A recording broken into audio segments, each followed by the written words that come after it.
Teknologi modifikasi cuaca atau TMC yang dilakukan selama ini oleh Badan Pengkajian dan Penerapan Teknologi di wilayah Sumsel diyakini telah sukses mengurangi terjadinya kebakaran hutan dan lahan, sehingga tidak sampai meluas dan menghasilkan kabut asap.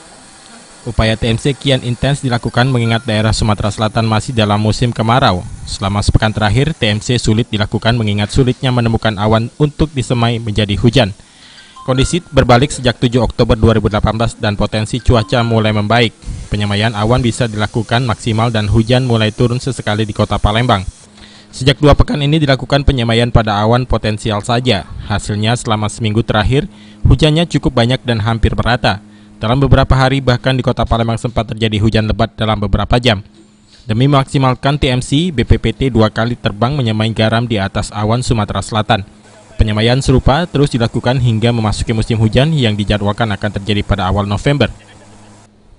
TMC biasanya akan dilakukan evaluasi oleh BPBD, BPPT, BMKG, dan instansi terkait lainnya untuk melihat kondisi hotspot serta cuaca saat ini dan prediksi ke depan perkembangannya seperti apa. Kondisi itulah yang digunakan sebagai pertimbangan dilakukan TMC masih harus lanjut atau harus berhenti. Namun BPPT meyakini akan tetap melakukan TMC beberapa hari ke depan karena diprediksi awan penghujan cukup mendukung.